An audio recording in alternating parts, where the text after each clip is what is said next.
máquinas de sistema de refrigeración, pero por absorción. A ver, es un poco más sencillo. Me quiero enfocar un poco más en esta parte. Esta primera clase es la más importante de este tema, ¿ya?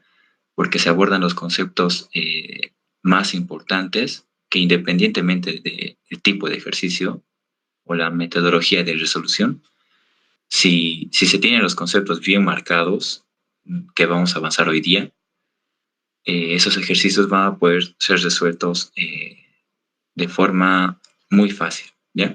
Se puede ver, ¿verdad? Yo creo que sí. Y me pueden escuchar bien, ¿ya? Entonces, aquí podemos ver, este es el diagrama máquina, podemos llamarlo así, de un sistema de refrigeración por compresión de vapor. Si ustedes se fijan, este diagrama máquina es un ciclo simple. ¿Por qué un ciclo simple? Porque está formado por solamente 4 componentes, 4 equipos, ¿no ve? Fíjense en el punto 1, primeramente estos puntos delimitan los lugares donde existe cambios de entalpía, ¿ya? Estos puntos, 1, 2, 3 y 4, han sido marcados porque en cada una de estas etapas hay cambios de entalpía y por ende de temperatura. Temperatura directamente proporcional con la presión. Entonces, si hay cambios de presión o de temperatura, obviamente va a afectar a la entalpía, ¿no ve? Entonces, en este diagrama máquina podemos ver 4 equipos. Fíjense en el punto 1 inicialmente. Si pueden ver la flechita que está yendo en sentido antihorario. A ver, 1, 2, 3 y 4. Inicialmente el refrigerante en este equipo, tienen que saber que hay un refrigerante. A ver, de eso se trata. Hay un líquido que tiene propiedades específicas, las cuales ayudan a que este sistema funcione de mejor forma. No se puede usar agua porque el agua tiene propiedades muy dispersas, ¿no? Entonces se usa otro tipo de fluido cuyas propiedades son características para un sistema de refrigeración específicamente. Luego vamos a ver qué refrigerantes son los más comunes, pero por el momento tienen que saber que es un refrigerante, ¿no? Un fluido. ¿Ya? Entonces, fíjense, en el punto 1 tenemos nuestro refrigerante que inicialmente está entrando a un equipo de compresión. Aquí tenemos un compresor, ¿vale? Se necesita un trabajo para realizar la reducción de presión. Entonces, en el punto 2 tenemos mi refrigerante comprimido, ¿vale? Luego, en el punto 2 ingresa un condensador, en donde por disminución de temperaturas, mi refrigerante se convierte en su totalidad líquido. Entonces, en el punto 3 nosotros ya tenemos nuestro refrigerante en estado líquido. Posteriormente, si se fijan, tenemos un equipo de expansión, una válvula de expansión, cuyo objetivo simplemente es aumentar la presión, ¿no? Reducir la presión en este caso. Si digamos estábamos en 0,3 megapascales, ahora al disminuir la presión, entonces vamos a llegar a 5 megapascales o lo que nos diga el ejercicio. Entonces, tenemos una válvula de expansión y en el punto 4 ingresamos al evaporador. Y en el punto 1 volvemos al estado inicial donde teníamos refrigerante en estado de vapor. ¿No? Entonces hay 2 cambios de estado. ¿No? Primero líquido en el punto 3, líquido, y en el punto 1 vapor. ¿No? El vapor se comprime, se condensa. El líquido se expande y se evapora. ¿No? Compresión, condensación, expansión y evaporación. Esas son las 4 etapas de un sistema de refrigeración por compresión, pero simple. ¿Ve? Esto probablemente no va a entrar a su examen, ¿no? Es solo para explicarles en qué consiste este sistema de refrigeración por compresión de vapor. Si no hay dudas, si se fijan, ustedes me pueden preguntar qué son estos calores de acá. Este calor, el QL, que el docente quizá lo llame calor del evaporador, es el calor absorbido por el sistema de refrigeración. ¿Cuál es el objetivo de una máquina de refrigeración? Mantener un ambiente frío. Entonces, al tú absorber un QL, aquí en esta parte, en la parte de abajo, tenemos un ambiente refrigerado, ¿no? Frío. Entonces, nuestras eficiencias en una máquina de refrigeración siempre va a estar en función a QL, siempre. Entonces, por ende, este QH es el calor que está liberándose al medio ambiente. Si fuera una bomba de calor, nuestra eficiencia va a estar en función de QH. Pero como estamos trabajando con máquinas de refrigeración, nuestra eficiencia va a estar en función de QL, porque nuestro objetivo es mantener un ambiente frío. ¿No ven? Listo. Pasamos a la siguiente diapositiva si no hay dudas. ¿Ya? Entonces, aquí les voy a presentar nuestro diagrama de Molière. ¿Por qué? Porque hay dos metodologías de resolución de ejercicios. ¿Ya? Uno es con gráfica, que es este diagrama de Molière el que se utiliza, y el otro son tablas. Este mismo diagrama de Molière, pero en tablas. Solamente datos y no gráfica. ¿Ya? Pero la resolución es un poquito diferente, pero si ustedes saben los conceptos van a ver que es lo mismo casi. ¿Ya? Pero vamos a empezar con resolver un ejercicio utilizando la gráfica y luego nos vamos a enfocar con netamente tablas. ¿Ya? Entonces, este es un diagrama de Molière. Si se fijan, es un diagrama de Molière específico del refrigerante 502, R502. ¿Ya? Es una mezcla de dos refrigerantes, no me acuerdo cuáles, pero son dos refrigerantes unidos. ¿Ya? Entonces, ¿en qué consiste este diagrama de Molière? Si se fijan al lado derecho, tenemos la presión que está, si se ve bien, en megapascales, y en la parte de abajo tenemos la entalpía, en unidades de kilojoule/kilogramo. ¿No? No hay donde perderse. Luego, dentro del diagrama de Molière, si se fijan, en la parte de acá, no sé si puedo seleccionar, fíjense, hay datos de volumen, pero obviamente estos son volúmenes específicos. 0, por ejemplo, el que estoy marcando es 0,007 metros cúbicos kilogramo. ¿No? ¿Qué más? Estas son curvas de volumen específico. Luego tenemos rectas de entropía, si se fijan. Esta es la entropía de 1,15 kJ/Kelvin. ¿No ve? Rectas de entropía. Tenemos rectas de entropía que no son tan rectas, y así se van a fijar, mientras más se aleja del diagrama, se encurva. Fíjense, no es una recta. ¿No? Se encurva hacia la derecha, las rectas de entropía. Entonces no son tan rectas, ¿ya? Eso es importante porque luego tenemos que leer datos de lo que nosotros grafiquemos, ¿no ve? ¿Qué más? Algo importante. Aquí, si ustedes pueden ver, tenemos una campana, ¿no ve? Esta campana. Si se fijan, todos los diagramas de Molière tienen esta campana, ya sea de diferente forma. ¿Qué representa esta campana? Representa los puntos de equilibrio que tiene nuestro refrigerante, ¿ya? Creo que ahora estamos todos, ¿ya?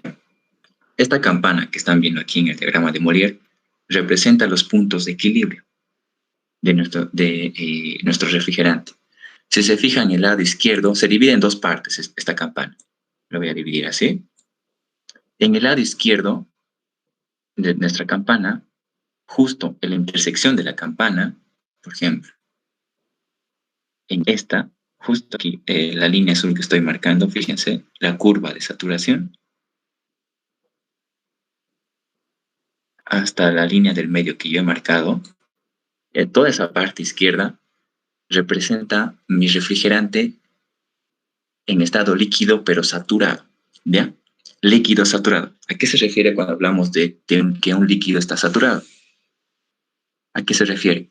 A que es el punto de inicio en donde todo mi refrigerante es líquido, ¿no ve? No se ha subenfriado y tampoco tenemos un poquito de vapor. O sea, es calidad cero, ¿ya? Si se fijan, aquí tenemos calidad 0,1, ¿no ve? Cuando ya tenemos un poquito de vapor en mi líquido. Luego, ¿qué tenemos? Calidad 0,2, luego calidad 0,3, ¿lo ve? Va aumentando, el vapor va aumentando. ¿Hasta dónde? Hasta el otro extremo de la campana. Si se fijan, al otro extremo, calidad 1. ¿A qué se refiere eso? A que todo mi refrigerante está en estado de vapor y no hay nada de líquido. ¿No ve? Vapor saturado. Completamente mi refrigerante está en estado de vapor. A eso se refiere saturado. ¿Ya? Lo mismo que líquido saturado, que todo mi refrigerante está en estado líquido. ¿No ve? Pero hay más allá, ¿verdad? Digamos, tenemos calidad 0,1 y luego a la izquierda, ¿qué dijimos que teníamos? Líquido saturado. Y si seguimos yendo a la izquierda, ¿qué significa? Es decir, si me salgo de la campana a este lado, ¿qué tenemos? Líquido subenfriado, ¿no ve? Líquido subenfriado. Ya no es saturado, es líquido subenfriado. Por favor, estos conceptos son importantes. Líquido subenfriado. Lo mismo pasa con mi vapor. Si me voy al lado derecho, a ver, voy a marcar otra vez. Esta curva, dijimos que es la curva de saturación, ¿pero de qué? De mi vapor, ¿no ve? Curva de saturación, pero de mi vapor. Tengo vapor saturado en este lado derecho. Si quieren, no cambie de color. Ya, ese lado amarillo, justo en la intersección de lo que yo he marcado, esa campana que estoy marcando, justo en esa intersección, tenemos vapor saturado, ¿no ve? ¿Qué pasa si me voy a la derecha? Aquí. No justamente en la intersección. ¿Qué pasa si me voy a la derecha? Eso significa que tengo vapor sobrecalentado, ¿no ve? Sobrecalentado. Puede existir vapor sobrecalentado para garantizar que todo mi vapor esté netamente en estado de vapor, ¿no ve? Y que no haya trazas de líquido. Entonces, por eso normalmente se sobrecalienta casi siempre mi refrigerante. Pocas veces se subenfría, pero normalmente casi siempre se sobrecalienta mi refrigerante. Obviamente el rendimiento disminuye porque vamos a aportar más calor, ¿eh? Entonces, al aportar más, obviamente el rendimiento de mi máquina disminuye, pero normalmente sí se sobrecalienta, ¿ya? Entonces, recapitulando, al lado izquierdo de mi campana de saturación tenemos líquido subenfriado y al lado derecho de mi campana de saturación tenemos vapor saturado. En el medio, como les había dicho, tenemos un equilibrio, ¿verdad? De 0 a 5, 50% de líquido, 50% de vapor, o de 60, 40% de líquido y 60% de vapor, y así sucesivamente. ¿Verdad? Entonces es importante delimitar esta línea, ¿ya? Para posteriores cálculos. Lo voy a borrar, aquí dibujado. Entonces ya les he presentado un poquito lo que existe la campana de saturación de cualquier diagrama de Molière. Y lo último que me queda presentarles es las curvas de temperatura. Si se fijan, dentro de la campana, a ver, voy a marcar una recta, fíjense, acá dice 335, ¿no ve? Ustedes van a ver que este punto que dice 335 es una curva de temperatura. Pero ¿qué pasa cuando entra la campana? Fíjense, es una recta, es una recta. Si se fijan, es una recta que luego al salir de la campana por la parte derecha se vuelve una curva. Aquí está, fíjense. Y vamos a llegar donde dice 335. ¿Se fijan? Aquí otra vez nos encontramos con 335. O sea que dentro de la campana, la presión y la temperatura siempre van juntas. Dentro de la campana, la presión y la temperatura van juntas. ¿Por qué van juntas? Si se fijan en esta curva de temperatura de 335, si yo grafico hasta o trazo la línea hasta el límite de mi gráfica, voy a encontrar una presión a esa temperatura. ¿Ve? A 335 yo voy a encontrar su presión, la presión específica a 335, pero es la presión de equilibrio, ¿verdad? Pero no es fuera de la campana, ojo, es dentro de la campana. Dentro de la campana, la presión y la temperatura van siempre juntas. ¿Y qué pasa en el lado izquierdo? La temperatura se vuelve una línea vertical hacia arriba, fíjense, así. Entonces hay tres etapas, ¿no? Vertical en la parte izquierda, horizontal dentro de la campana y se vuelve curva al lado derecho. ¿No ven? Toda esa es un isoterma, fíjense. Desde arriba, 335, entra a la campana, 335, sale de la campana en forma de curva, 335. ¿No ven? Entonces, son isotermas. Un poquito para que vean más o menos dónde estamos, ¿no ven? Entonces creo que ya no hay nada más que especificar. Sabemos dónde están las entalpías, sabemos dónde están las presiones, dónde está nuestra curva de saturación, dónde están nuestras rectas de entropía, nuestros volúmenes específicos, que puede ser que nos dé de dato, y las temperaturas. Calidad también, puede ser que nos dé datos de calidad. Entonces ya sabemos, ¿no? ¿Qué pasa si nos dice líquido saturado? Sé que a ver, ¿qué pasa si nos dice que mis refrigerantes se encuentran en líquido saturado en el condensador? No les preguntaré esto todavía. Esos conceptos de líquido saturado y vapor saturado les vamos a explicar, si no hay dudas, les vamos a explicar en la siguiente diapositiva, ¿ya? Entonces, si se fijan, si no hay dudas, ¿no? Tal vez estoy yendo muy rápido. Si se fijan, este es un diagrama de Molière, ¿no ve? Pero más, aquí dice práctico, más práctico, sin nada, sin muchas rayas, ¿no? Sin entropías ni nada. Entonces, fíjense, aquí estamos trabajando con la curva de saturación.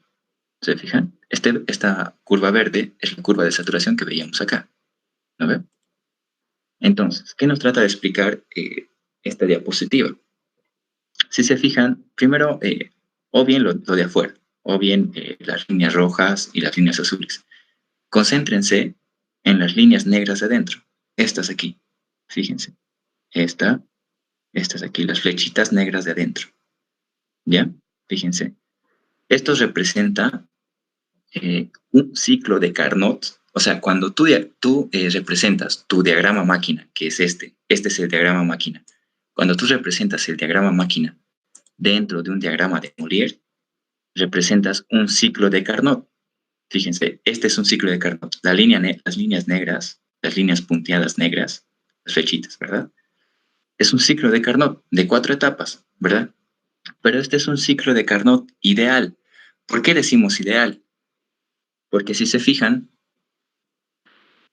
bien les había dicho que aquí está el sistema de condensación, ¿no ven? Si se fijan, al lado izquierdo del sistema de condensación, en este punto de aquí, que estoy dibujando yo, en ese punto, ¿qué dijimos que teníamos justo en la intersección de la campana? ¿Qué teníamos? Líquido saturado, ¿no ven? Y eso nos está representando este diagrama de Carnot, este ciclo de Carnot, ¿no ven? Aquí, en la intersección de la campana, de la curva verde, tenemos líquido saturado. ¿Qué pasa al lado derecho? Fíjense, aquí. Tenemos vapor saturado. ¿No ven? Entonces, aquí tenemos líquido saturado y vapor saturado. ¿Qué pasa en este proceso? Ahora sí, entrando a eh, algunas características o algunos conceptos que tienen que saber dentro de un diagrama de Carnot o un ciclo de Carnot, es que el proceso de compresión normalmente es isentrópico, ¿ya? Es decir, que el proceso de compresión de 1 a 2, es un proceso isentrópico, ¿ya? Proceso isentrópico. ¿Eso qué significa? Que, digamos, si yo tengo una recta de entropía, fíjense, de 1.1, ¿no? Ojalá me esté haciendo entender. Esta es una entropía de 1,1, ¿verdad? Digamos que es esta. Ya, ahí está, la línea negra que estoy marcando. Si yo tengo acá mi punto 1, en donde sea que sea, en la intersección de la entropía, para marcar mi punto 2, yo tengo que graficarla sobre la misma entropía, ¿verdad? Sobre la misma recta negra. Ahí. Este es mi punto 1 y este es, a ver, no sé si puedo rayar, mi punto 1 y este es mi punto 2. ¿Por qué? Porque he dicho que mi proceso es un proceso de compresión isentrópica, la misma entropía. La entropía de 1 igual a la entropía de 2. ¿Ve? Entonces, básense en ese concepto inicialmente. Por ese mismo caso, se dice que es un proceso ideal, un ciclo de Carnot ideal, porque es un proceso de compresión isentrópica. ¿Ya? Proceso de compresión isentrópica. Si quieren, pueden anotarse eso. ¿Ya? Entonces, ya sabemos que el proceso de compresión es isentrópica en un ciclo de Carnot ideal, y lo mismo pasa en el lado izquierdo. Fíjense, el proceso de expansión, aquí ya ustedes ya pueden darse cuenta al tiro, que el proceso de expansión es un proceso isentálpico, ¿no ve? Porque es una recta. Fíjense, es una recta. Ya sea en un ciclo de Carnot ideal o no, fíjense la línea roja y la línea negra, es isoentálpica. Entonces, de 3 a 4, el proceso de expansión de 3 a 4 siempre es isoentálpica.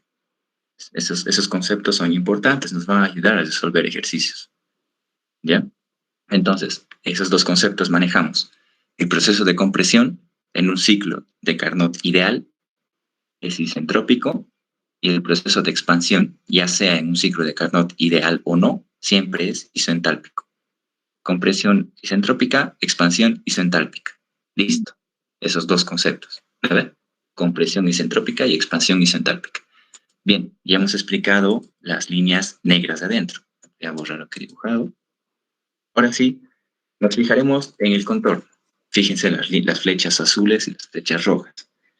¿Qué es lo que está pasando en las flechas? Empezaremos primero con la flecha azul de la parte derecha, inferior derecha. Esta de acá, este círculo negro que está enfocando específicamente este punto, digamos, este punto.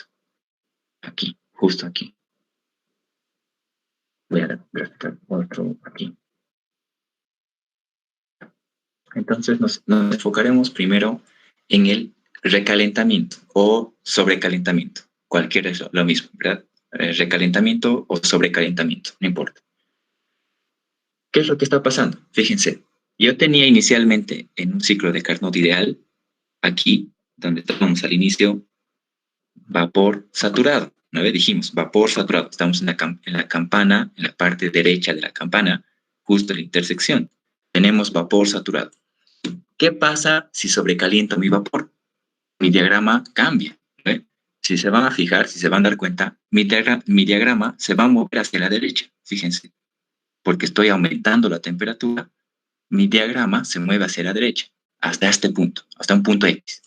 Entonces, en este punto, si se sale mi punto de la campana, ya me doy cuenta, fíjense, está fuera de la campana, ya me doy cuenta que tengo vapor sobrecalentado o recalentado, no importa. ¿Ya? Aquí tenemos vapor sobrecalentado. Nuevamente se inicia el proceso, un proceso isentrópico de compresión, ¿no ven? Hasta el punto 2, ¿se acuerdan? El punto 2 de compresión, acá, ¿no ven? Se condensa y nuevamente, fíjense acá, empezamos acá que teníamos líquido saturado, pero la flecha acá me está diciendo que es subenfriado.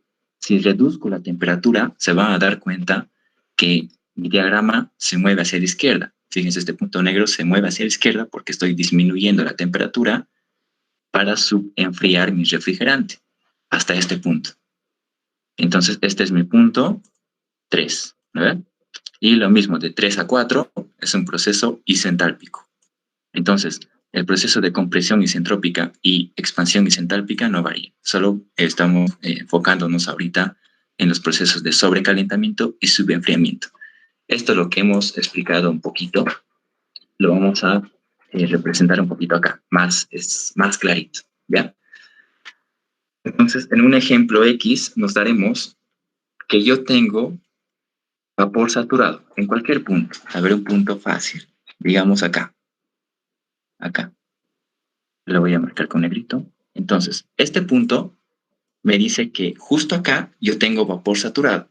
¿Ya? Este es mi punto 1. Ponte que es mi punto 1. ¿A qué temperatura estoy? Nos fijaremos.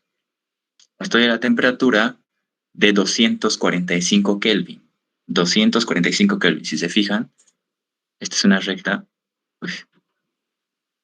Es una recta que llega hasta el punto donde nosotros hemos marcado. ¿Lo ven?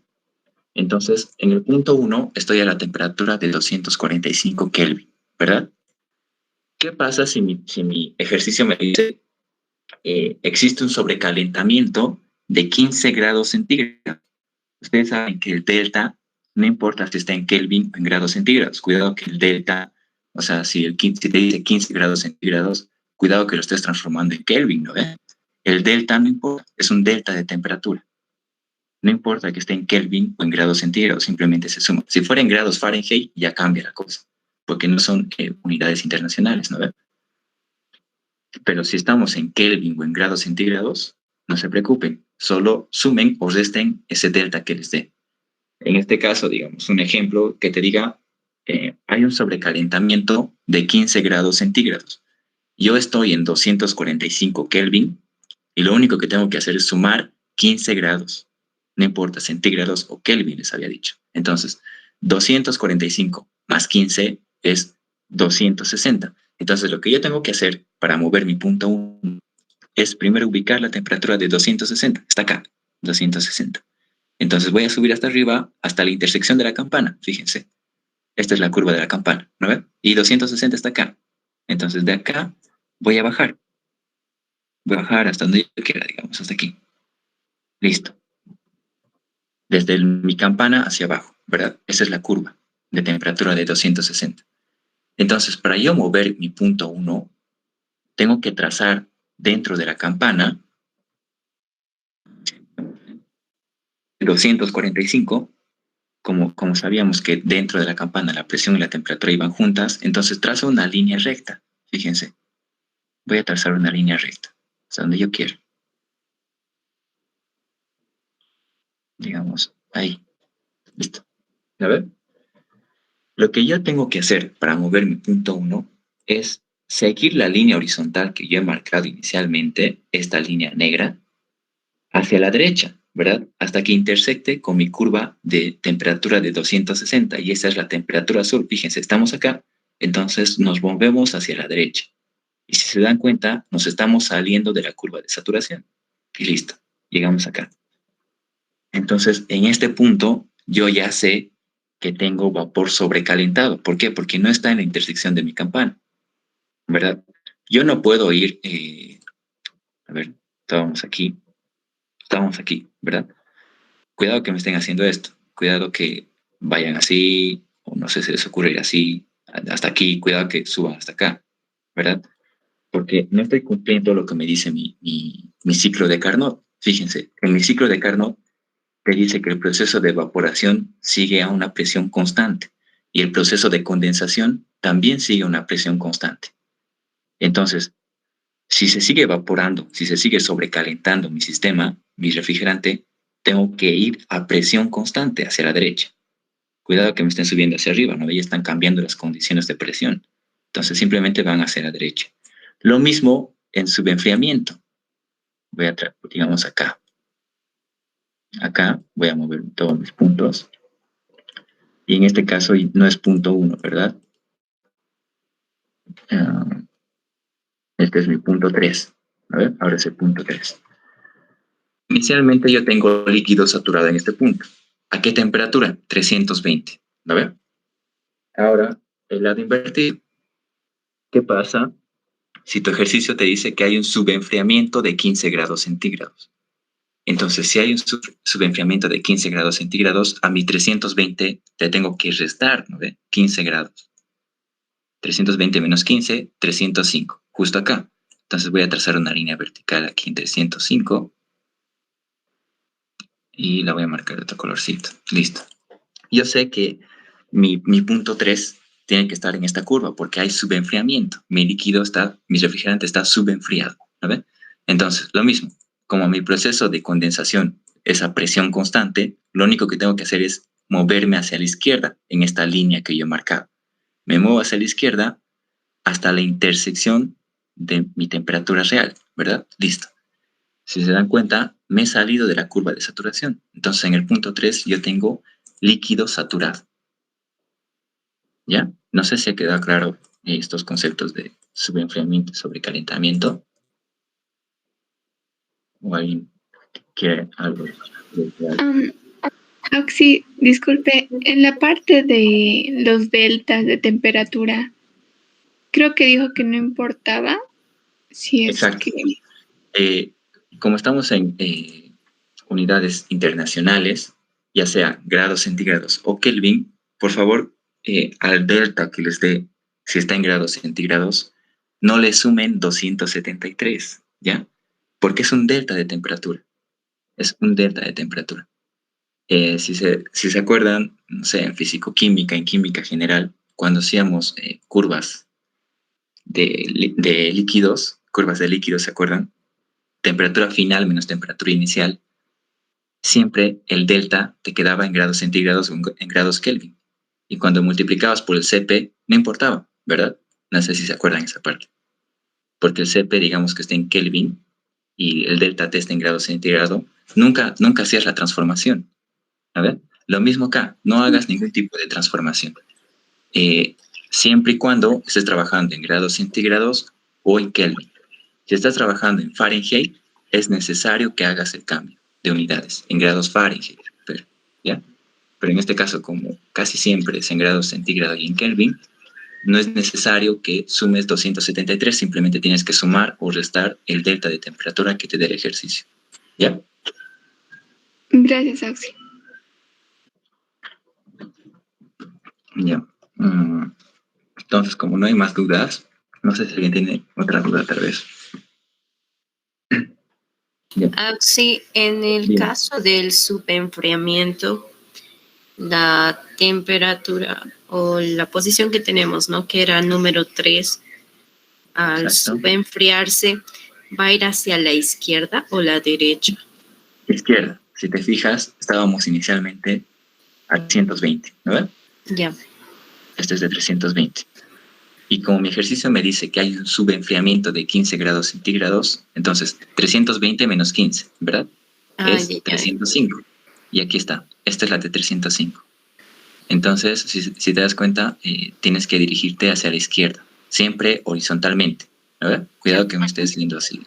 Entonces, horizontalmente hacia la izquierda hasta intersectar con la nueva temperatura.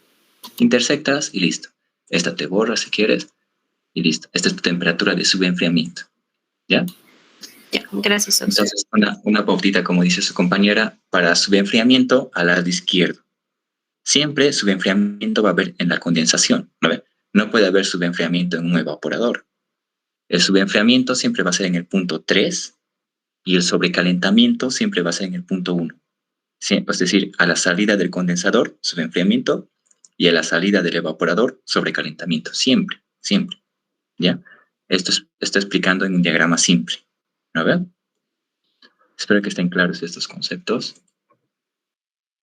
Pero así nos entramos un poquito más a profundidad. Dentro de los sistemas de refrigeración por compresión de vapor, hay acoplamientos de sistemas simples. ¿Ya? ¿Con qué objetivo? Con el objetivo de mejorar el rendimiento o aprovechar el calor que se disipa al medio ambiente. ¿Ya?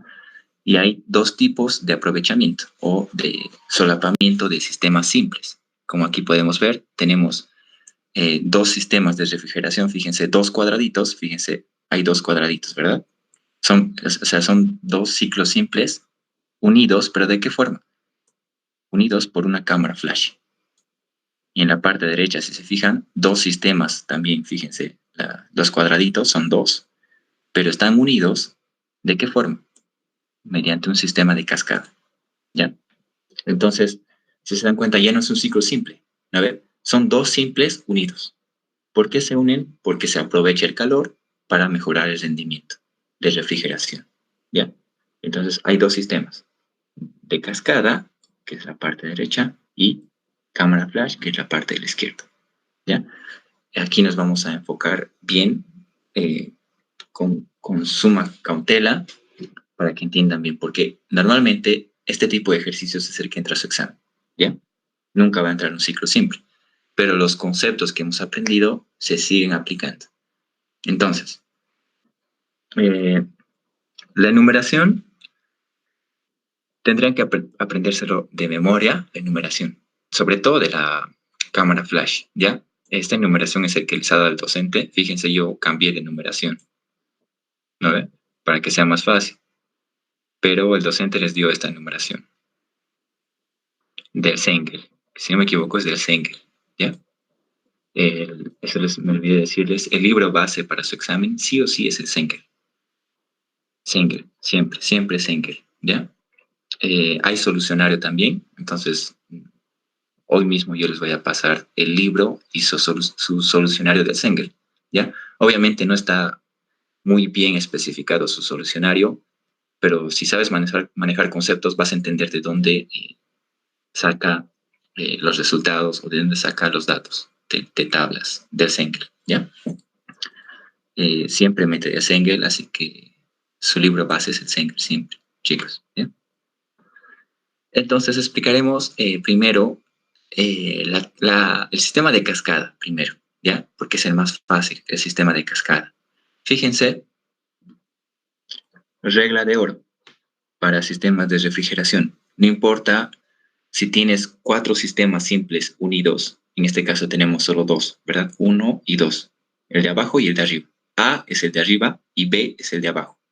¿Ya? Siempre el de abajo, cuando te dice el de baja, es el que está en la parte inferior.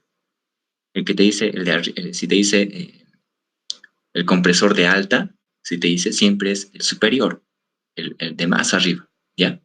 Porque normalmente en esos exámenes te dice de baja o de alta. Entonces tú tienes que saber que el de baja es el inferior, ¿ya? Entonces aquí tenemos dos ciclos simples unidos en un sistema de cascada. A ver, regla de oro. No importa si sean 2, 3, 4 o 5 sistemas simples unidos, siempre va a haber un único evaporador. Fíjense, un único evaporador que está aquí marcado. El sistema simple inferior siempre va a tener al evaporador y el sistema simple superior siempre va a tener al condensador. Siempre, no importa sean 2, 3, 4, 5 sistemas simples unidos, en el diagrama siempre va a haber un único evaporador y un único condensador, siempre. ¿Esto por qué les digo? Porque en el examen no te va a decir el condensador del segundo ciclo o el condensador del tercer ciclo, cuando quieras referirse al condensador del sistema. Solo te va a decir, el evaporador trabaja 20. Entonces tú no tienes que preguntarte si es el evaporador del ciclo 2 o del ciclo 3. Si te dice el evaporador trabaja a 20 grados centígrados, tú tienes que saber que es el evaporador del sistema. Cuando te diga el evaporador del segundo ciclo, ahí tú tienes que saber que está hablando de este, porque ya no es del sistema. Te está especificando que es del segundo ciclo. ¿Ya? Si te dice el evaporador del segundo ciclo, entonces está hablando de este. No es el evaporador del sistema. Cuando te diga el evaporador trabaja 20, ya sabes que está hablando del evaporador, entonces es el evaporador de todo el sistema y es este de acá. Lo mismo del condensador. Si te dice el condensador trabaja menos 10, está hablando de este. Pero si te dice el condensador del primer ciclo, entonces está hablando de este. ¿Verdad? Está más de decir que este sistema de refrigeración por compresión, por medio de un sistema de cascada, simplemente está acoplado por un intercambiador de calor. Fíjense este cuadradito de acá, que une el condensador del primer ciclo y el evaporador del segundo ciclo. ¿Sabe? ¿Qué es lo que hace? Simplemente que el calor que es liberado del condensador, si se fijan, esta flechita, está siendo aprovechado por el evaporador. Se ubican que el evaporador absorbe calor. Entonces, y el condensador libera calor. El calor que es liberado del condensador es aprovechado por el evaporador del segundo ciclo. Entonces, de esa forma, no se pierde todo el calor, ¿verdad? Más bien ese calor disipado es aprovechado por este segundo ciclo. Entonces, simplemente ese es un diagrama de cascada. La enumeración es sencilla, ¿verdad? Primero completas un sistema, 1, 2, 3 y 4. Completas el primer ciclo y te subes directamente al segundo ciclo, 5, 6, 7 y 8. ¿verdad? El procedimiento es el mismo, compresión, condensación, expansión y evaporación. Lo mismo acá, compresión, condensación, expansión y evaporación. Es lo mismo, pero estos dos ciclos están acoplados con un intercambiador de calor. ¿Ya? Si no hay dudas, ¿o alguien tiene alguna pregunta de este diagrama? Entonces, nos vamos al segundo sistema, que es un acoplamiento de dos sistemas simples por cámara flash, en este caso. ¿Ya? Esto es un poquito más complicado, fíjense. Lo que había acá en la parte derecha como intercambiador de calor es reemplazado por una cámara de vaporización instantánea. Fíjense. Esta es la cámara de vaporización instantánea, que obviamente cumple la función de un evaporador y también de un condensador. Siempre. Esta cámara de vaporización cumple la función del evaporador y del condensador. ¿Ya? Es decir, cumple la función de estos dos equipos acá. ¿Ya? Y son dos sistemas acoplados. No son relacionados mediante un intercambiador de calor, sino que más bien estos son acoplados conjuntamente. Es decir, el ciclo 1 y el ciclo 2 están solapados, están unidos. ¿Ya? Es importante ver las diferencias entre una cámara flash y una cascada. ¿Ya? El diagrama es el mismo, el proceso es el mismo, solo que hay ciertas variantes acá. si se fijan en el sistema de cascada, al decir que están acoplados por un intercambiador de calor, ¿eso qué significa? Que esos flujos nunca se juntan. ¿A qué me refiero? Si yo tengo acá en B, fíjense el ciclo siempre de B, tengo un refrigerante 1. A ver, refrigerante 1, digamos 1 kilogramo de refrigerante. Y en el de arriba, en el A, tengo un refrigerante de 2 kilogramos. Estos, en una cascada, nunca se suman, nunca van a unirse.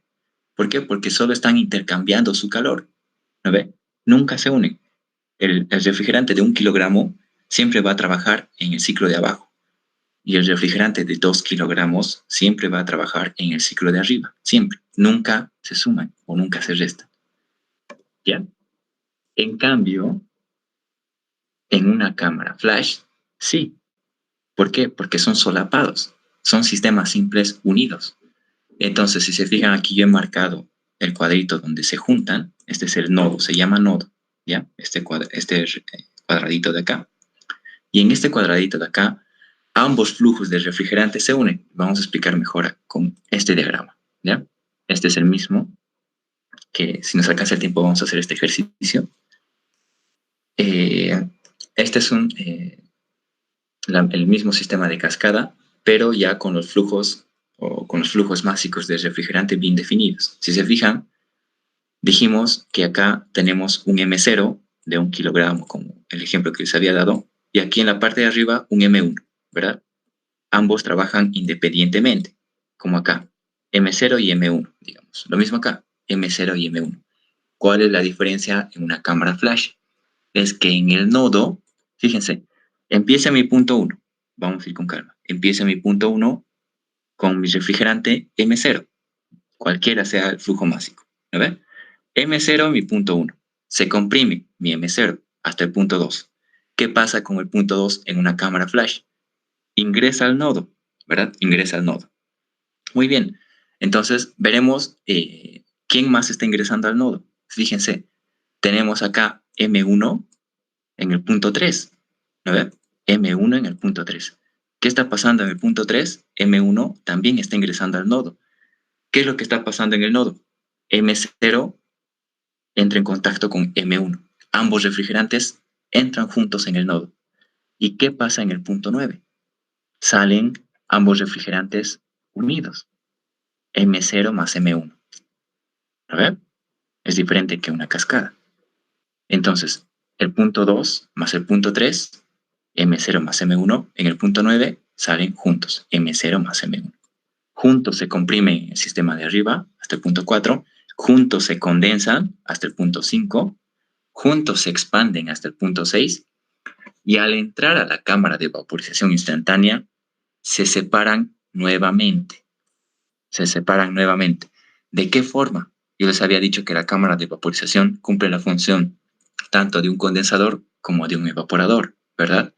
Fíjense en el punto 3, aquí nos especifica que mi diagrama o que mi refrigerante sale como vapor saturado. Y en el punto 7, mi refrigerante sale como líquido saturado. Estamos dando reglas, ¿verdad? Estas son reglas de cámara flash, son especificaciones.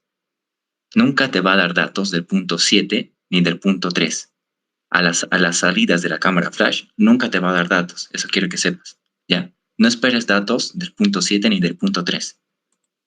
No esperes nunca datos de estos puntos, porque tú ya sabes que al trabajar con una cámara flash, en la parte inferior tenemos líquido saturado y en la parte horizontal derecha, el punto 3 de la salida a la derecha de la cámara de vaporización, tenemos vapor saturado. Siempre vapor saturado acá y siempre líquido saturado acá. ¿Y de qué forma? Con ambos refrigerantes separados. O sea, en el punto 3 tenemos vapor saturado, pero ¿qué es refrigerante? M1. Se ha separado M1. Y en la parte de abajo tenemos líquido saturado, pero ¿quién? M0. Entonces, en la cámara, M0 va por la parte de abajo y M1 por la parte derecha. Se separan, ¿verdad? M0 está en el punto 7, líquido saturado, se expande y se evapora hasta el punto 1. Se comprime nuevamente hasta el punto 2 y se vuelve a juntar con 3. ¿No ven? ¿Cómo puedes darte cuenta tú, si digamos, no te has olvidado en el examen y no sabes si en el 7 era líquido o vapor saturado y en el 3 o era líquido o vapor saturado, no sabes cómo? Es fácil. Tú sabes que cuando dos flujos tratan de unirse y para no tratar de cambiar sus propiedades o sus condiciones de temperatura, presión, tienen que entrar en las mismas condiciones, ¿verdad? Tienen que entrar en las mismas condiciones. Entonces, si yo tengo acá, fíjense, vapor saturado, mi refrigerante en el punto 2 no se va a unir con un líquido saturado, ¿verdad? Ambos tienen que ser vapores saturados, siempre. Como yo tengo aquí líquido saturado y está entrando al evaporador, entonces obviamente va a salir vapor saturado, que se va a comprimir luego. ¿Verdad? Entonces, en el nodo, fíjense, ambos entran como vapores. Ambos entran vapores. Eso quiero que sepan. Siempre entran vapores. Hasta el punto 9, y en el punto 9 se suman a ambos vapores, M0 más M1. Entonces, por la parte de arriba, es decir, el punto 9, 4, 5 y 6, trabaja mi refrigerante M0 más M1. Trabajan juntos. A ver. Y en la parte de abajo, 1, 2, 3, 7 y 8, mis refrigerantes trabajan de forma separada. En la parte de abajo separados y en la parte de arriba juntos. ¿Ya? Última especificación que se tiene que hacer es que este sistema de cámara flash trabaja únicamente con 3 presiones. Y eso ya debería estar especificado, ¿no? O sea, ya deberíamos de saber. ¿Por qué? Porque nosotros sabíamos que el proceso de condensación trabaja a una misma presión. ¿Eso qué significa? Que el punto 4 y 5 están a una presión, ¿verdad? Ya tenemos la primera presión. El proceso de condensación trabaja a la misma presión. Listo, una presión. ¿Qué más? Sabíamos que el proceso de evaporación trabaja a una misma presión. Entonces, 1 y 8, otra presión. Ya tenemos 2 presiones. ¿Cuál es la tercera presión? La del medio, que se llama presión media. ¿Ya? De una cámara flash se llama presión media. Y en esta presión media hay 5 puntos, si se dan cuenta. El 2, 9, 3, 6 y 7. Entonces hay 3 presiones. La presión del condensador, la presión del evaporador y la presión media. ¿No ven? Es decir, que aquí, cuando nosotros estemos trabajando, vamos a tener 3 rectas únicamente. 1, 2 y 3. Vamos a tener 3 rectas. Y en estas rectas nosotros vamos a encontrar todos los puntos que están aquí. Todos estos puntos van a estar sobre estas 3 rectas. A eso me voy. ¿No ven? No pueden esperar que haya una cuarta recta aquí cuando estén trabajando con cámara flash. En cambio, cuando estamos trabajando con cascada, fíjense, como no hay solapamiento, acá no hay unión, entonces aquí hay 4 presiones, fíjense. Presión del evaporador, luego presión del condensador del primer ciclo, luego presión del evaporador del segundo ciclo y presión del condensador. 4 presiones. Entonces, si estás trabajando en cascada, sí necesitas 4 rectas horizontales. 4 líneas horizontales. ¿Ver? Pero como estamos trabajando con una cámara flash de 2 sistemas simples unidos, entonces tenemos 3 presiones. Presión del condensador, presión media y presión del evaporador. ¿Verdad? No sé si explicamos muy rápido, no sé si tienen alguna duda.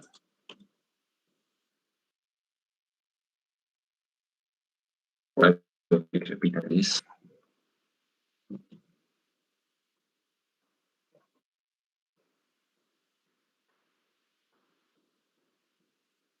No es muy complicado, ¿verdad? No sé si quieren empezar a hacer el ejercicio. Mejor si terminamos el ejercicio, si no hay dudas, y vamos a un poquito reforzar los conocimientos, ¿ya? Este es un ejercicio clave que siempre entra, ya sea de forma numérica o gráfica, o sea, por tablas o por gráfica, pero siempre entra este tipo de ejercicios, ¿ya? Entonces empezaremos con este ejercicio. Y vamos a empezar identificando de qué siempre se trata el ejercicio, ¿ya? A ver, dice, es el número 1. en una instalación frigorífica, ¿ya? De doble compresión. Entonces ya te dice que hay 2 compresores trabajando en tu sistema. 2 compresores, ya no solo uno. ¿Sabes? De doble compresión con cámara flash. Entonces ya sabes que tus 2 compresores están unidos. ¿De qué forma? De forma de un sistema de cámara flash. Entonces tú de entrada ya tienes que dibujar esto. Ya, ¿no? Porque no hay más donde perderse. Entonces ya tienes que tener tu diagrama máquina. Este es tu diagrama máquina. Con tus puntos bien identificados, con tus flujos bien identificados sin perderse, dónde están los flujos, dónde se unen, ¿vale? Porque ya sabes de qué se trata. Luego, a ver, mi Word, ya aquí está.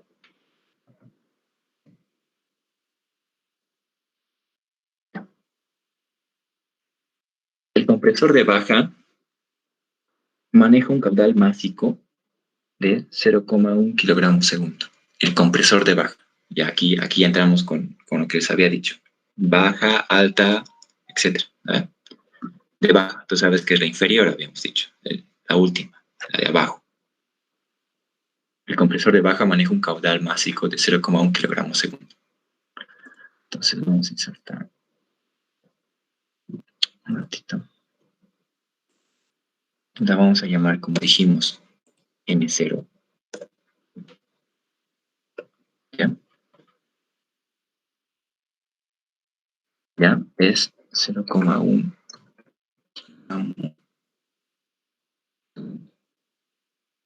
¿Verdad? 0,1 kilogramos segundo. El compresor de baja. Y ojo, nosotros sabemos que en el compresor de baja solo está M0. A ver, eso también tenemos que darnos cuenta. En el compresor de baja solo hay un refrigerante, M0. Listo, estamos bien. Continuamos. Utilizando como refrigerante L502. Entonces, es este.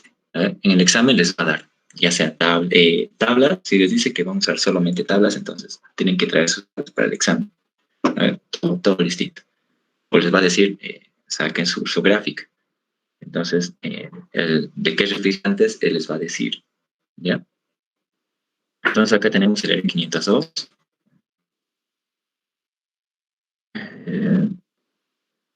Calcular el caudal másico del refrigerante que deberá manejar el compresor de alta. Entonces, dice, el caudal másico, entonces nosotros sabemos que es M,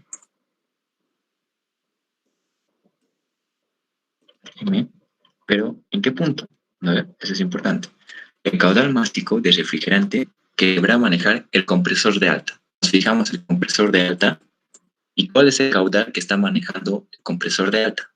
Es este caudal que está manejando. Cuidado que ponga solo M1. A ver, porque el compresor de alta está trabajando con este flujo másico, M0 más M1. Entonces, eso es lo que tenemos que hallar, la suma de ambos. Esa es la pregunta. M0 más M1. ¿Cuánto es M0 más M1? Entonces tenemos que ir a M1 para hallar la suma de ambos. ¿No? Un ratito.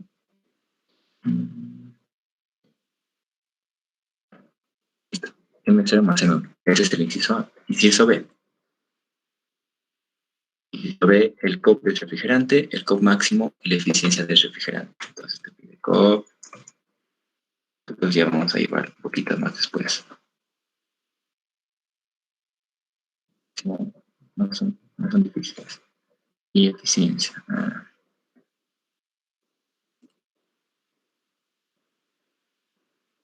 A ver, no sé cómo transponer eficiencia.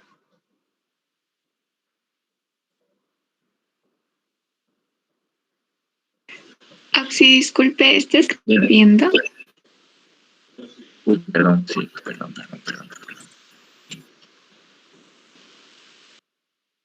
Un ratito.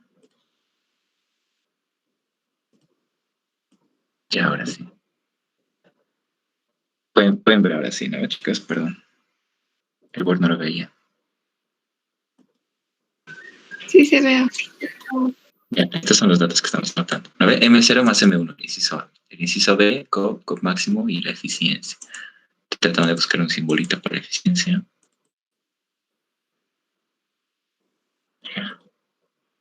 Le llamaremos F por el momento, ¿ya?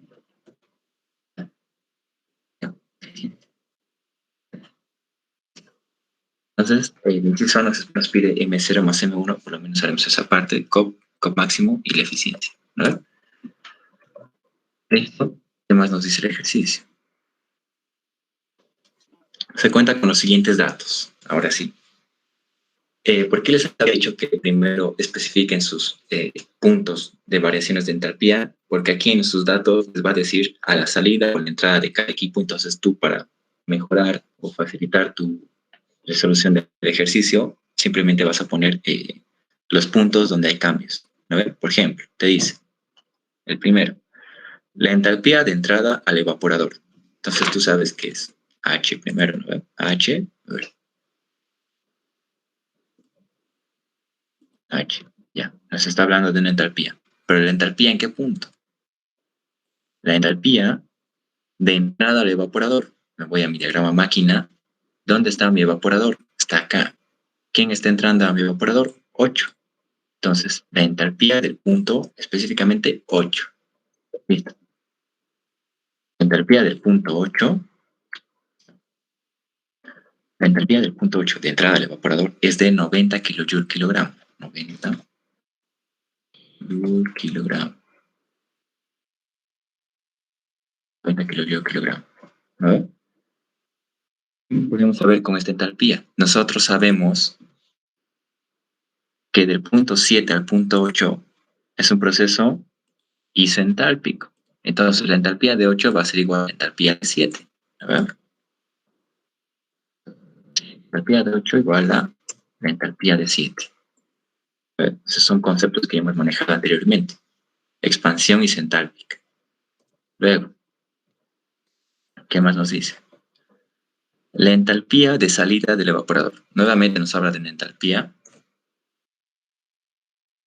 ¿De qué punto? De salida del evaporador. ¿Dónde está mi evaporador? Está acá, de salida, el punto 1. Entalpía 1, ¿verdad? La salida del evaporador. ¿Cuánto es?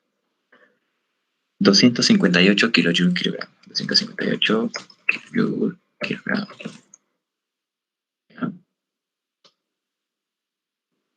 ¿Qué más? Aquí nos habla, no puedes hacer nada más con el punto 1, ¿verdad? Porque el proceso de 1 a 2 no es isentálpico, sino más bien isentrópico, ¿verdad? De 1 a 2 es isentrópico, no es isentálpico. Entonces no podemos hacer nada con isentalpía, lo dejamos así. Continuamos con el siguiente dato. La entropía del compresor nos está hablando de una entropía, entonces vamos a poner S.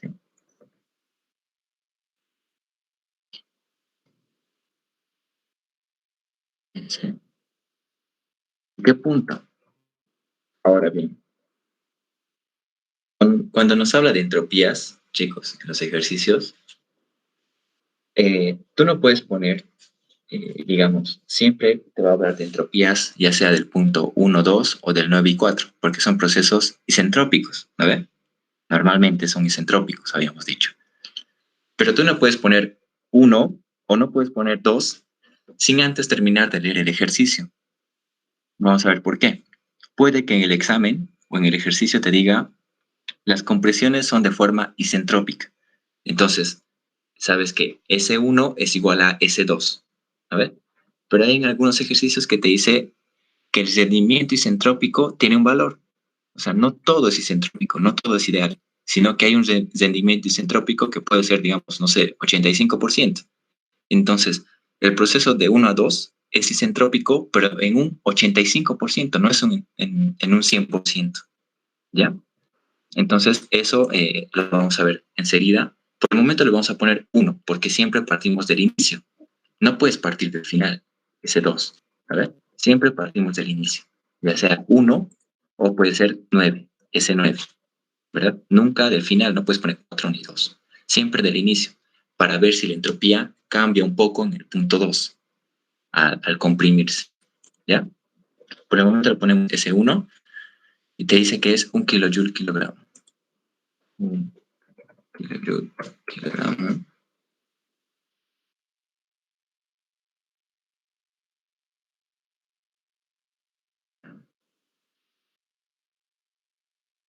Más. La entalpía, nuevamente la entalpía. ¿De qué punto? La entalpía en la entrada de la cámara flash. Nos fijamos en nuestro diagrama máquina dónde está la entrada de la cámara flash y sabemos que es el punto 6. La entalpía del punto 6, esto nos dice que es 128 kilojoule kilogramo. Kilojoule kilogramo. Listo. El punto 6 es 128 kilogramo. Entonces, ¿qué más podemos hacer acá? Nosotros sabemos que del punto 5 al punto 6 es una expansión de qué tipo? Isentálpica. Entonces, 6 igual a 5. A ver, la entalpía de 6 es igual a la entalpía de 5. Porque es un proceso isentálpico. ¿Qué más? No existe subenfriamiento. Te está especificando que no existe subenfriamiento. Entonces vamos a poner subenfriamiento. ¿De qué nos está hablando? Del condensador, ¿no? Igual a 0. Subenfriamiento igual a 0. Se dan cuenta que no es necesario que te diga evaporador, porque en el evaporador no hay subenfriamiento, ¿no? Y aquí está lo que les decía.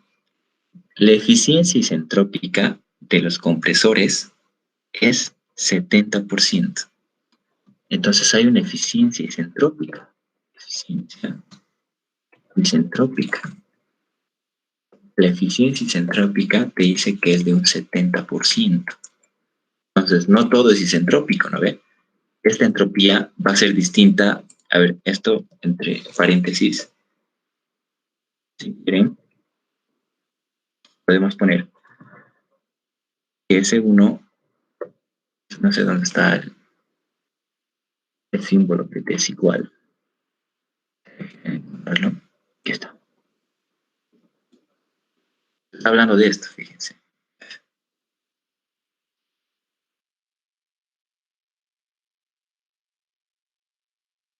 Sí, realmente nos está hablando de esto. Aquí vamos a poner un pico, ¿no?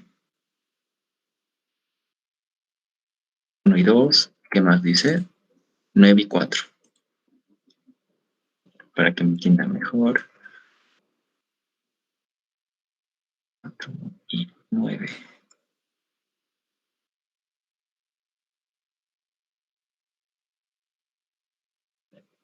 Listo.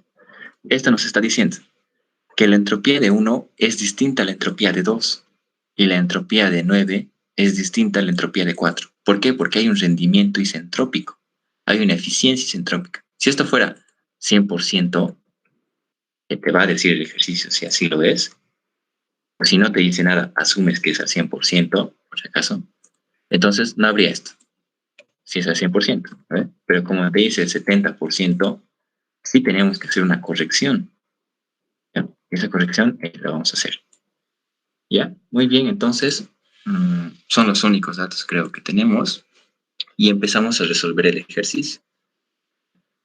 Siempre, en este caso, te dice que uses la gráfica, ¿ya? Porque podemos hacer también este ejercicio con tablas, pero las tablas del R502, si no me equivoco, no están en el Cengel, ¿ya?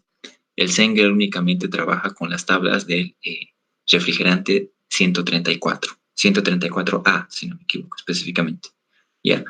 Si tuviera tablas del R502, haríamos de ambas formas y se darían cuenta que es lo mismo, la resolución es la misma, ¿ya?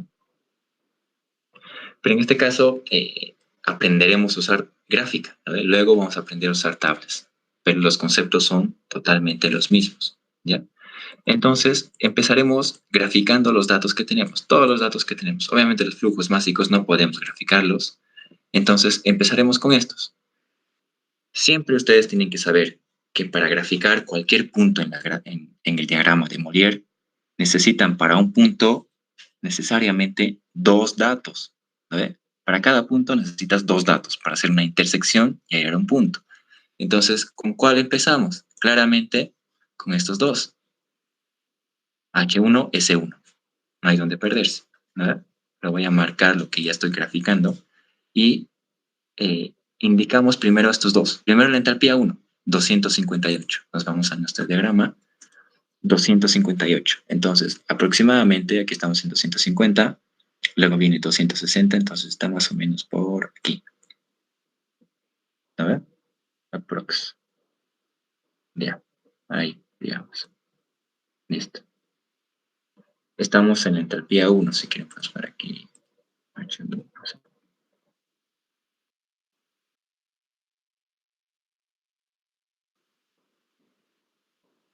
H1. No sé si quieren... No, así no. H1. Es esta línea vertical hacia arriba. La tenemos que hacer intersectar ¿con qué? Con la entropía 1, que es 1 kilojoule kilogramo. Si no me equivoco, faltaba Kelvin ahí, sí. Kilojoule kilogramo. ¿Ah? 1. Me dice que la entropía en ese punto es 1. Entonces, ¿dónde está la entropía 1? Si se fijan, es esta de acá. Esta. Es más o menos así. ¿No ven? Aquí está, fíjense. Aquí dice 1. 1. ¿No ven? Ahí te dice 1. Entonces, justamente la intersección, digamos, esta lo voy a alargar un poquito. ¿Ya? Vamos a graficar otro. ¿Dónde estamos? Aquí.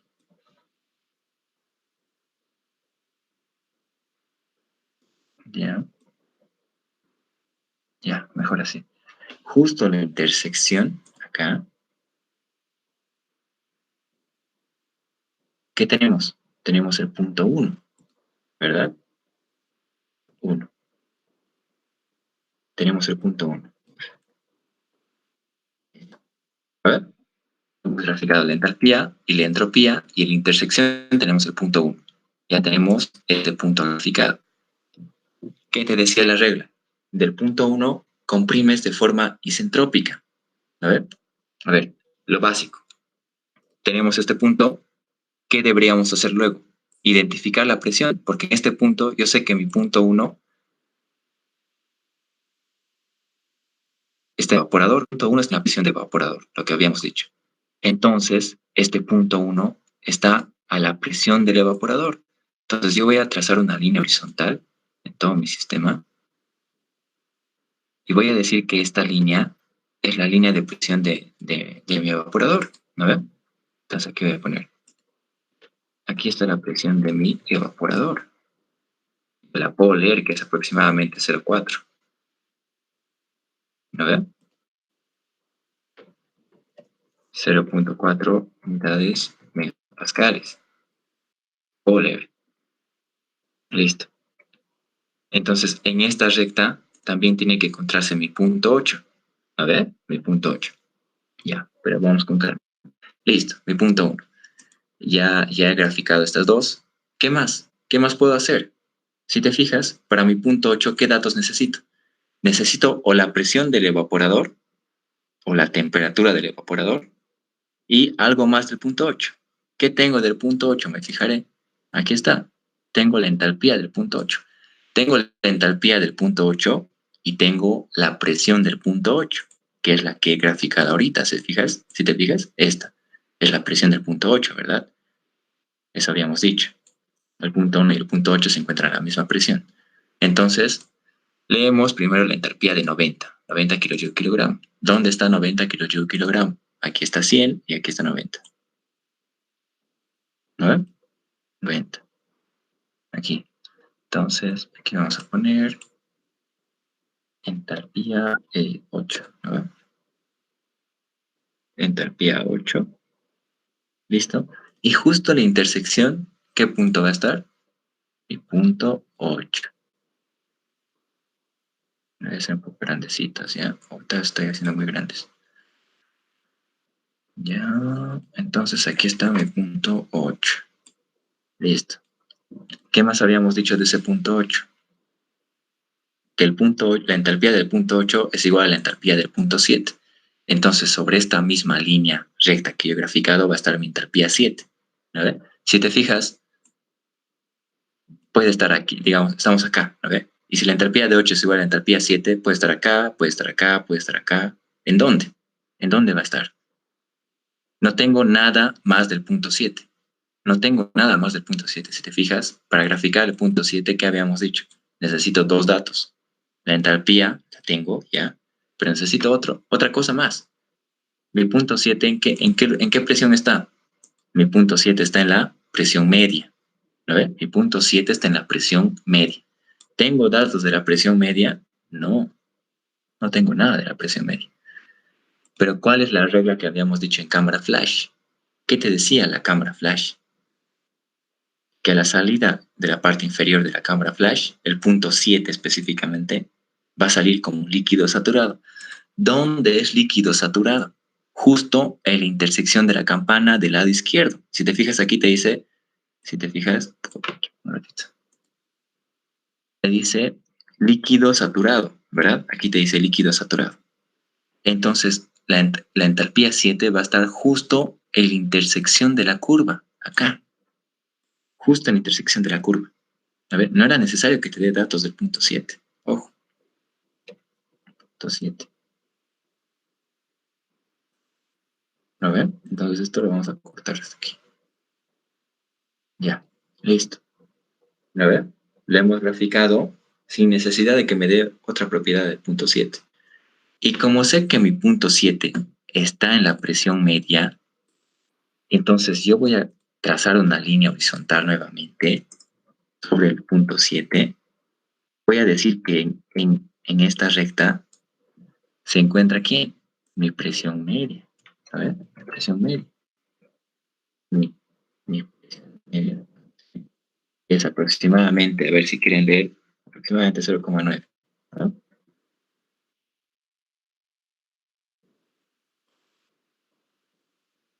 Listo. Yo sé que en esta línea va a estar mi punto 6, mi punto 3, mi punto 9 y mi punto 2, ¿verdad? Mi punto 2 va a estar en esa presión media. Entonces, si dan cuenta, ya puedo empezar a graficar mi punto 2, porque si subo isentrópicamente de mi punto 1 para comprimir mi punto 1 hasta mi punto 2, va a estar acá, a ver, justo en la intersección de la entropía y de la presión media que yo he graficado, porque mi punto 2, ¿en qué presión está? En la presión media. Yo sé que de punto 2 al punto 1 es una compresión, entre comillas, isentrópica. Entonces, estoy haciendo eso, compresión isentrópica, siguiendo la misma entropía de 1, ¿verdad? La intersección. ¿Qué punto es este? Este es el punto 2, pero no es el 2 real, ¿verdad? ¿Qué habíamos dicho? Que hay una corrección que tenemos que hacer. Este es el ideal. Entonces, el ideal yo lo voy a llamar como prima. A ver, no sé dónde está prima. Este.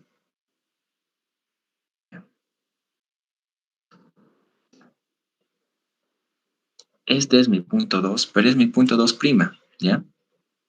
Le voy a hacer más chiquitito porque si no se va a ver feo. Ya. Este es mi punto 2 prima, chicos. No es mi real, ¿verdad? La real la vamos a hallarse 100. Esta entropía no la voy a borrar, pero lo voy a mantener hasta aquí, hasta ahí, digamos. ¿Ya?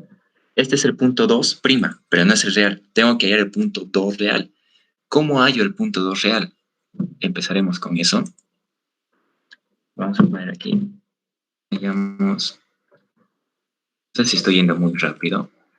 Digamos, no.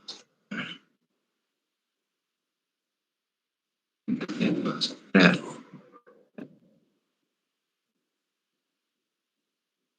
Hallamos entalpía 2.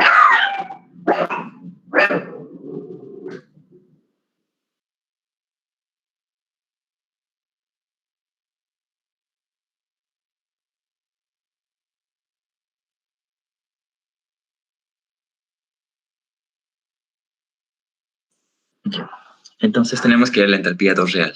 ¿No ve? Entonces, para hallar la entalpía 2 real, hay una fórmula general. Vamos a ponerla como ecuación. ¿Ya? Le vamos a poner de forma genérica.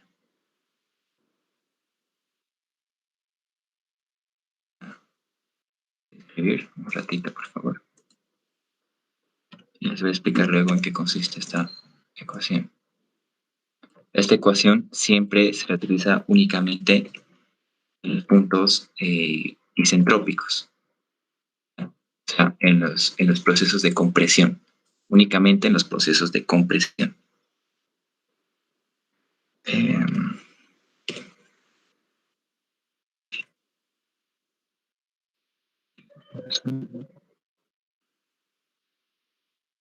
Pucha, aquí necesitamos sí el símbolo de eficiencia, pero no lo encontramos.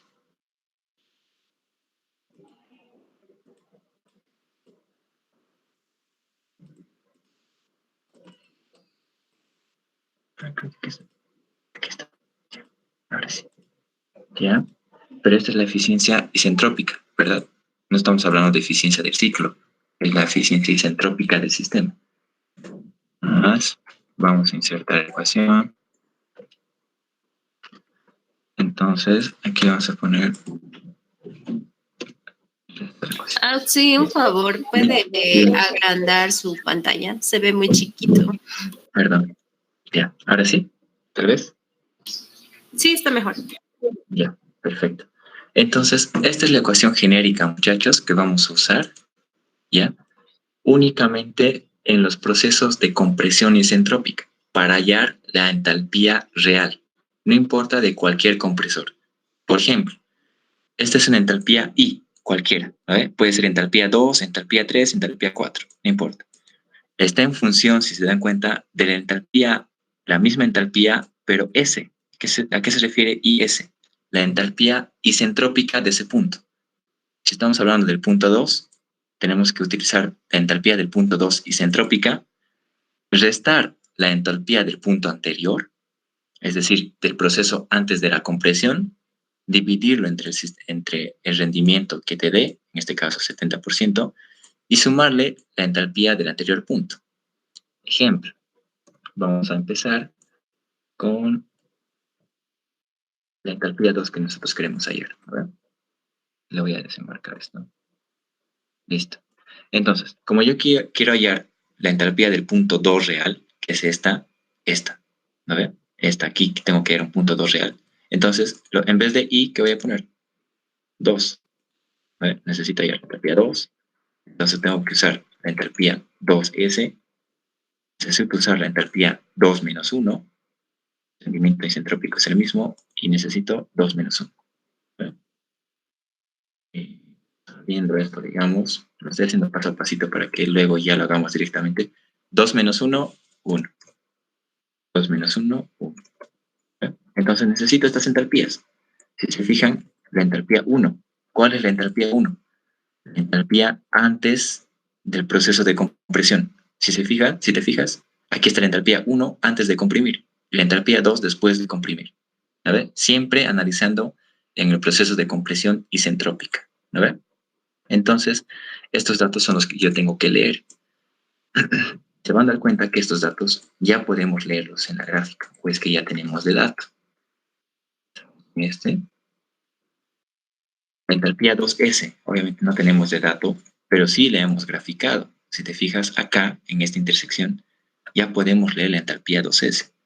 Si bajamos de acá hasta abajo, aproximadamente está, a ver, esto no veré, 250, 60, 70, 280. ¿Ve? 280. La entalpía 2S, si tú bajas de este punto, desde este punto, y lees acá, te va a salir 280. ¿Ya? 280. Esto es 280 kilojoule. ¿No? ¿Qué más necesito? Ya tengo la 2S. Necesito la entalpía 1. La entalpía 1, si no me equivoco, tenemos de dato, o si no, la podemos leer también. Pero veremos nuestros datos. Entalpía 1, sí, 258. Entonces, entalpía 1, 258. Perfecto. Reemplazamos. Pasamos acá. Entonces, entalpía 2 va a ser 280. Entalpía 1, 258. Rendimiento isentrópico 0,7, 70%. Más entalpía 1. Entonces, si me pueden ayudar con esto, por favor, ¿cuánto nos sale la entalpía 2?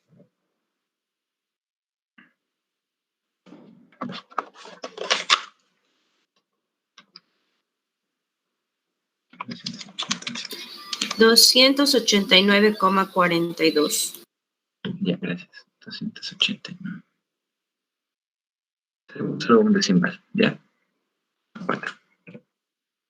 Le Joule kilogramo. Entonces, se van a dar cuenta que siempre la entalpía que hay en va a estar más hacia la derecha. Si su entalpía 2', ¿cuánto era? 280. La entalpía real, miren, va más hacia la derecha, casi 290. Entonces tenemos que graficar eso. Aquí está 300, 290 aproximadamente por aquí. A ver. Es relativamente casi cerca a la isentrópica. Por eso quería hacer los circulitos chiquititos para que no se vea tan feo. Ahí, digamos. Entonces, ese punto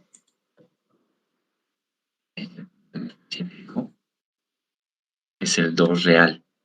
Ahora sí tenemos el punto 2 real. ¿Cómo terminamos de graficar este ciclo? Del punto 1 al punto 2. Hacemos esta recta. Y de esa forma representamos que no todo es isentrópico. Si te fijas, el 2' es en proceso isentrópico, pero el de entropía de 70%, el rendimiento de 70% es este de acá. Y en tu examen tienes que graficar así, total, ambos. El 2' y el 2. ¿Ya? Y si te fijas, ya tenemos nuestro primer diagrama de Carnot. Digamos, esto lo voy a cortar hasta aquí. Esto lo voy a cerrar, si quieres. Sí. Esto igual lo voy a hacer. Esto lo puedes borrar. Y esto también lo podemos borrar. Ahí está. Si te fijas, esto de acá es esto. ¿Ya ven? Es esto. Entonces ya estamos representando nuestro primer diagrama de Carnot en nuestro diagrama de Molière. Voy a dejar nomás. Perfecto. Para el segundo ciclo lo vamos a hacer directamente mañana a las 9:45, ¿ya? Porque ya va a ser hora. Si quieren, mañana empezamos desde cero este ejercicio. No sé si están perdidos o terminamos nomás ya y empezamos con otros ejercicios. Lo dejo a disposición de ustedes. ¿O quieren que empecemos desde cero nuevamente este ejercicio, recuperando los conceptos que hemos avanzado hasta el día de hoy?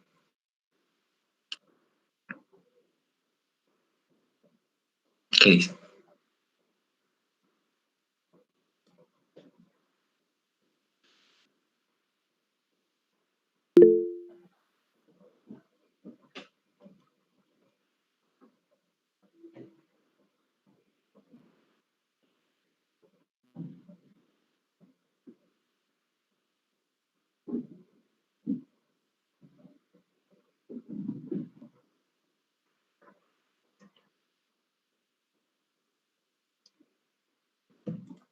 Ya, mañana continuaremos, si nadie dice nada, mañana continuamos desde donde estamos, ¿ya?